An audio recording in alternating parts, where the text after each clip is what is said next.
अरे कोई घर में।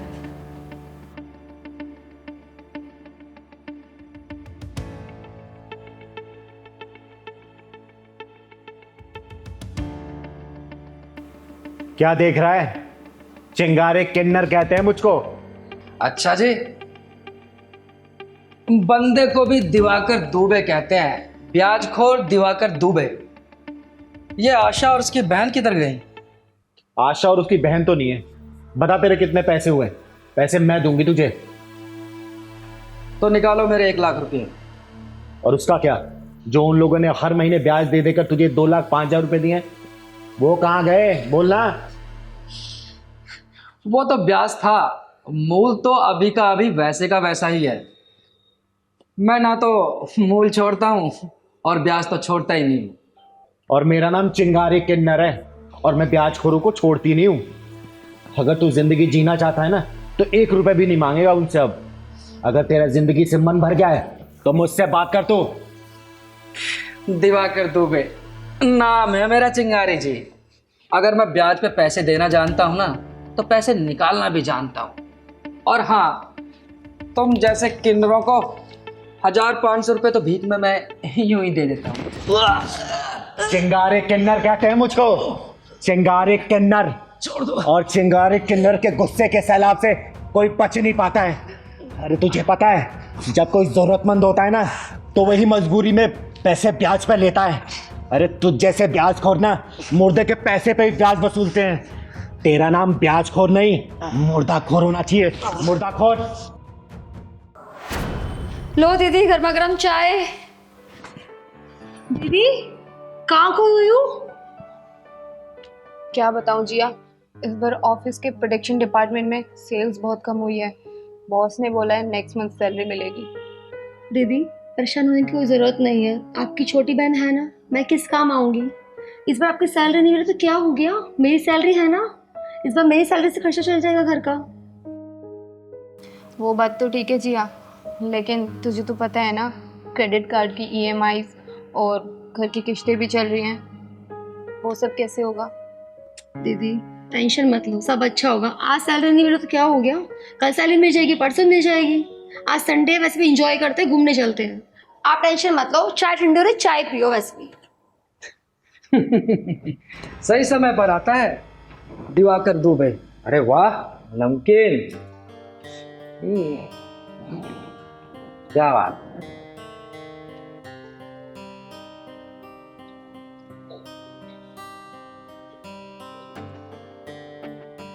चाय थोड़ी फीकी है, लेकिन कोई नहीं, तुम दोनों को देखकर मीठा एडजस्ट कर लूंगा। दिवाकर जी?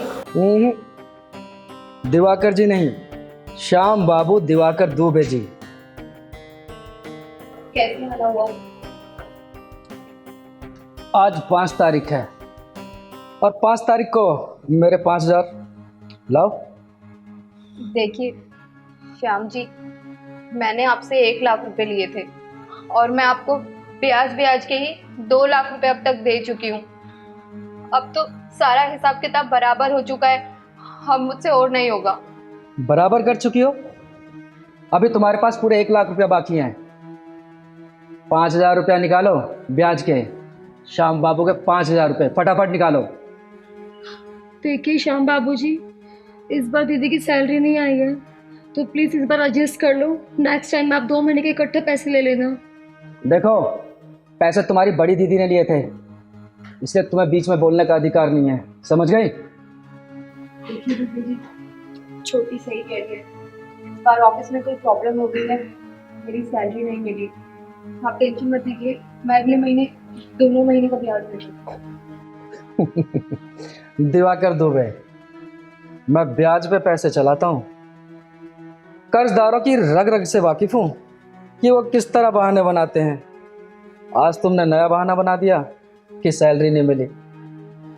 1 महीने बाद बोलोगी कि मेरी दीदी को सैलरी नहीं मिली, तो ये कर्ज डबल हो जाएगा और फिर तीसरे महीने ये ब्याज का पैसा बढ़ता चला जाएगा।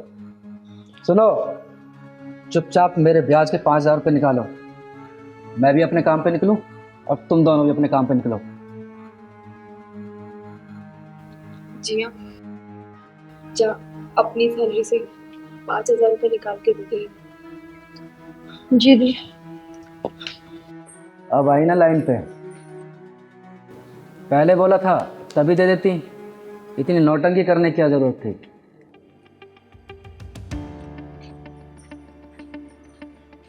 दी।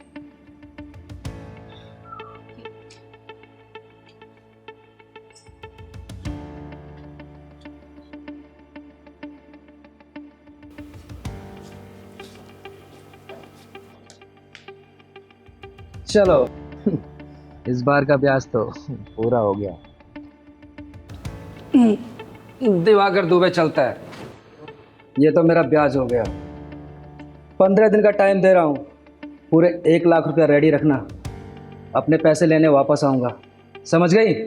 अगर पैसे नहीं दिए ना तो तुम दोनों का सारा तामझाम उठाकर बाहर फेंक दूंगा, समझ गई? चलता हूँ। देख इन मासूमों को, गांव से शहर में अपनी आंखों में सपने लेके आए थे, तेरे से पैसे उधार लेके इन लोगों ने छोटा सा आशियाना बनाया था, और तू जैसे हरामी लोग इसे 1 लाख रुपए के 2,05,000 उल्टा वसूल कर चुके, ऊपर से 1 लाख रुपए और मांग रहे। अरे थोड़ी सी गैरत तो रख, तरस खा इनके ऊपर, समझा? दीदी मुझसे गलती होगी, दीदी मुझे माफ कर दो। देख श्याम बाबू दिवाकर दुबे उर्फ SBDD, ब्याज के पैसे से ना कभी भी तू अपना महल खड़ा नहीं कर सकता बेटा।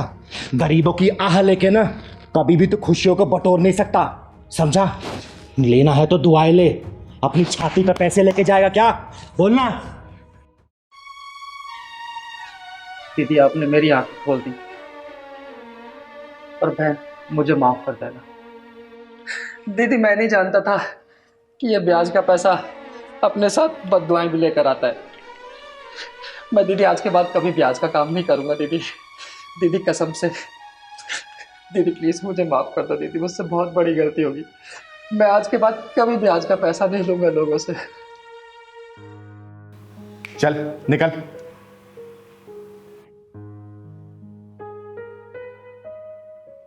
दीदी थैंक यू सो मच हमारी मदद करने के लिए, वरना आज के इस टाइम में कौन किसी की मदद करता है। बहुत बहुत धन्यवाद दीदी, अगर आप नहीं होती पता नहीं हमारा क्या होता। अरे थैंक यू बोल के मुझे शर्मिंदा मत करो, लेकिन हाँ एक बात बोलूंगी, ऐसे ब्याजखोरों से हमेशा बच के रहना चाहिए। अरे जितनी कैपेसिटी है उसमें काम करो ना, तुम लोग की मेहनत और लगन देख के वो ऊपर वाला तुम्हें सब कुछ देगा, ठीक है? आप सही हमेशा कह खुश रही रहो। हैं दीदी। पर आगे से कोई परेशानी हो ना मुझे बताना, ठीक है? चलो मैं चलती हूँ।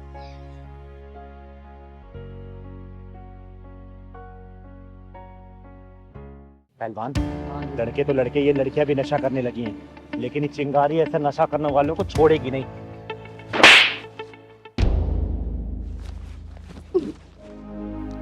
अरे दीपाली तू?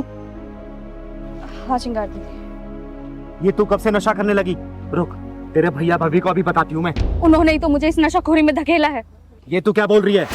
जितना मैं जानती हूँ ना, तेरी भाभी बहुत अच्छी महिला है और आस पड़ोस वाले भी उनकी बहुत तारीफ करते हैं। नहीं चिंगारी दीदी नहीं, आपको पता है मेरी भाभी पूरी 2 धारी तलवार है। उसने मेरे साथ इतना गलत किया है, उसने मेरे भैया के कान भरकर मुझे पीजी शिफ्ट करवा दिया, जिसमें कि मुझे पीजी शिफ्ट होना नहीं था। मैं अपने भैया के आगे बहुत गिड़गिड़ाई हूँ कि मुझे नहीं जाना पीजी, लेकिन उन्होंने मेरी एक ना सुनी और मुझे पीजी शिफ्ट करवा दिया, जिसमें कि घर का सारा काम भी मैं ही करती थी। अगर ऐसी बात है ना तो चल मैं तेरे भैया से बात करती हूँ। अरे छोटा सा तो परिवार है, क्या जरूरत थी उनको तुझे पीजी भेजने की? नहीं चिंगारी दीदी, पत्थर पर सर मार के कुछ नहीं मिलेगा। अरे और कुछ मिले या ना मिले, कम से कम तुझे न्याय तो मिलेगा ना। और वो जो तेरी भाभी 2 धारी तलवार बन बैठी है ना, मैं भी तो देखूं उस तलवार में धार कितनी है। और तेरा भाई जो चोरों गुलाम बन बैठा है, आज उसको भी सुधार के रहूंगी मैं। पर दीदी भैया तो घर पे है नहीं, आप कल आइएगा। अरे कल करे सो आज कर, आज करे सो अब। भैया तेरे ना मिले, कम से कम तेरी भाभी तो मिलेगी ना। आज उसी क्लास लगाएगी ये चिंगारी। चल तो चल पहलवान।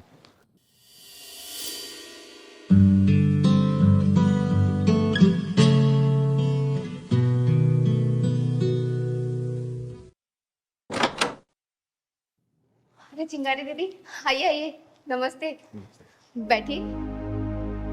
और आपके पैर का दर्द कैसा है?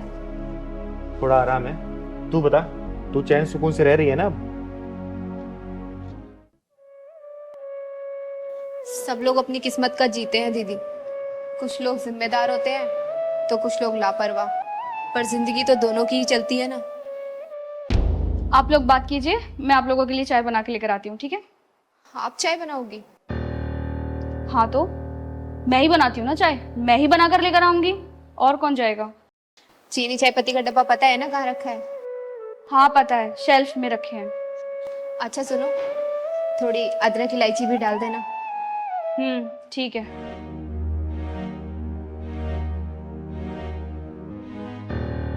तू उसके ऊपर हुकूमत चला रही थी या फिर सचमुच से बता रही थी? अरे ये क्या कह रही है दीदी आप? घर में एक दूसरे के प्रति प्यार होना चाहिए, और मैं तो उन्हें समझा रही थी। आपको पता है आज पहली बार किचन में जा रही है। पर उसने तो बताया कि घर का सारा काम वही करती है, तुम उससे जबरदस्ती करवाती हो। झाड़ू पोछा कपड़ा बर्तन सब काम वाली बाई बना कर रखती हो उसको। हमें तो लगा था घर परिवार से दूर रहकर वो सुधर गई होगी, लेकिन आपकी बात सुनकर तो ऐसा लगता है कि ये कभी नहीं सुधरेगी। अब घर की बात आपको क्या ही बताऊं दीदी, आप उसके हाथ की चाय पियेंगी ना तो खुद ही समझ जाएगी। अच्छा ये बात है। दीपाली चाय बन गई? जल्दी ले आओ, मुझे कहीं जाना है।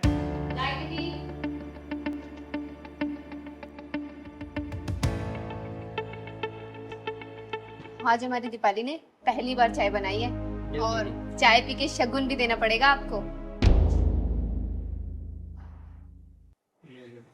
नहीं पहलवान भैया, आप पियो।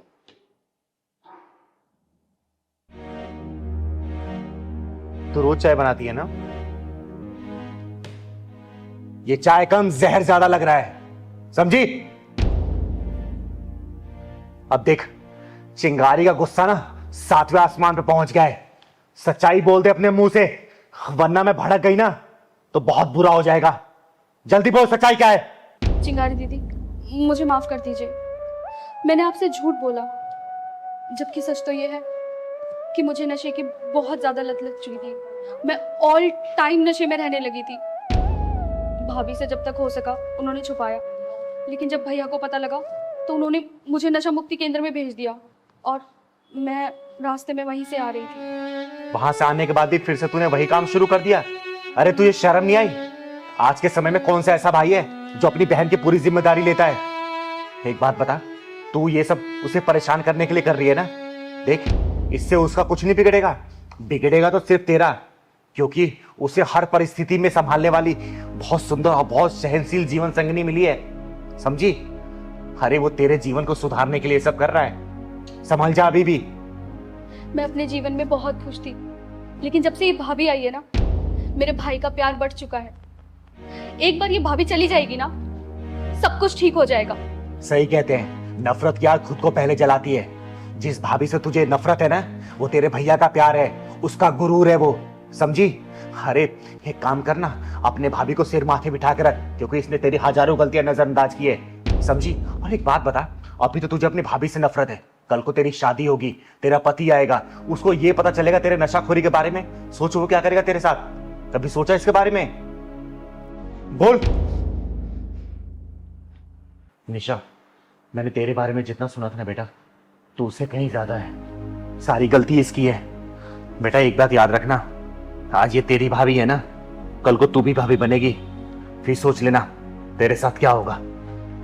चल पहलवान।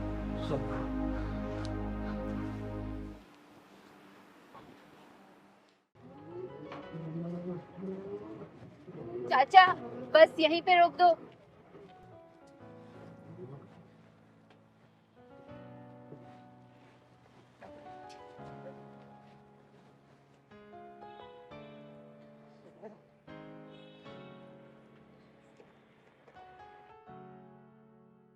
चलो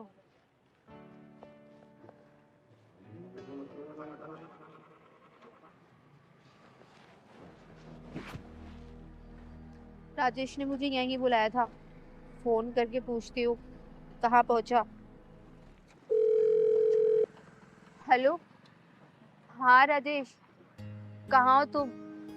मैंने रिक्शा वाले चाचा को बोलकर ये पानी की टंकी के पास रुकने के लिए बोल दिया है। मैं यहीं पर हूँ, कितनी देर में आ रहे हो तुम? अच्छा, क्या गोल चक्कर पे? अरे राजेश, तुम्हें पता तो है मैं यहाँ पे बिल्कुल नई नहीं हूँ और मैं कहाँ भटकूं। तुम्हारी वजह से मेरठ से मैं यहाँ पर आ गई हूँ। मुझे कुछ नहीं पता, तुम ही इधर आओ, मैं नहीं आ रही हूँ कोई गोल चक्कर वगैरह।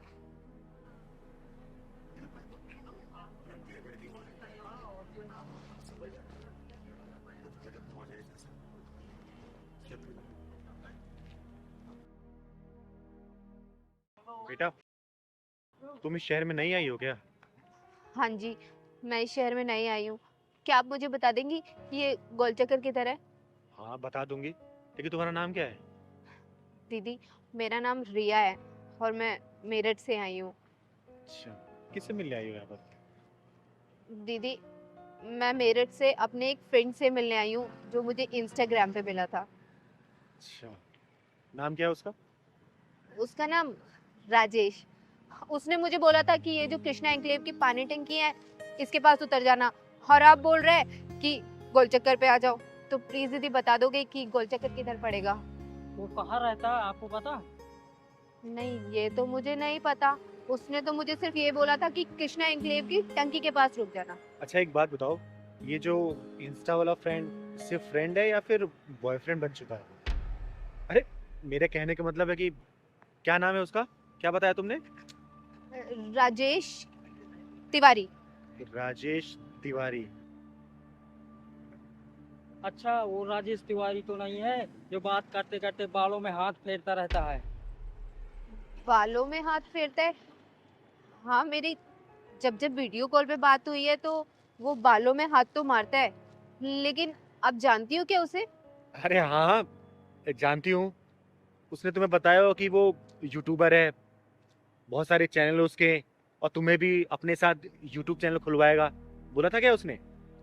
हाँ हाँ दीदी, बिल्कुल A to Z ऐसे ही वर्ड्स बोले थे जैसे कि आप बता रहे हो। लेकिन आप कैसे जानती हो उसे? अरे वो सब छोड़ो, फिर तो उसने ये भी बोला होगा कि कुछ पैसे लेके आना, और ये बोला होगा कि वीडियो में तुम काम करना क्योंकि तुम बहुत सुंदर हो, स्टोरी डायरेक्शन वो करेगा, वो पैसे कमाओगे मिलके, बोला था क्या? हाँ दीदी, ऐसे ही बोला था। वो क्या है कि उसने तो मुझसे 2 लाख रुपए मंगाए थे, लेकिन मेरे पास सिर्फ 1 ही लाख रुपए हैं और इससे ज्यादा कैश नहीं था। अरे तो घर के जेवर बेच के ले आती ना, 2 लाख मांगे थे उसने, तो 2 लाख तो लाने होंगे ना तुम्हें। दीदी, क्या वो अच्छा आदमी नहीं है क्या? जानना चाहती हो कैसा आदमी है? हाँ। बहुत अच्छी तरीके से जानती है चिंगारी उसको, तो चलो मेरे साथ, चलो तो।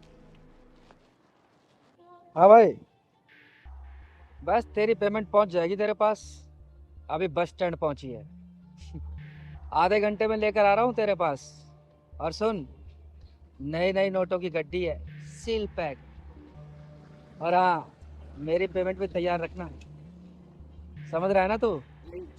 यही है ना दीदी, हाथ क्या रहा है? हाथ क्या रहा है? रिया तुम? हाँ रिया, जिसको तू बेचने की फिराक में था, वो तो शुक्र मना कि मैं मिल गई इसे, और तू मुझे यहाँ पर क्या करना चाहता था उसको लेके? फिल्म बनाएगा तू उसकी? है? काम दिलाएगा इसको? बोलना। तुमने मेरा पागल बनाया, मेरठ से मुझे यहाँ बुलाया मुझे बेचने के लिए। बता, कितने में सौदा किया था इसका? दीदी वो 10 लाख। 10 लाख में? सुन लिया तूने? 10 लाख में सौदा किया तेरा? ऐसे होते हैं ऑनलाइन फ्रेंड्स, जो अब लड़कियों को चिकन चुपड़ी बातों फंसाते हैं, पैसे रहते हैं और बेच देते हैं। तुझे पता 6 महीने पहले एक लड़की इसके चंगुल से बची है कैसे? वो तो क्या इसका घर पता जानती थी, पुलिस में कंप्लेंट किया उसने, और पुलिस वाले इसके पिछवाड़े में डंडा घुसेड़ के जेल में डाले थे। अभी 15 दिन पहले छूटा ये। बता ना, ये नहीं बताया तूने? बताया तूने इसको? माफ कर।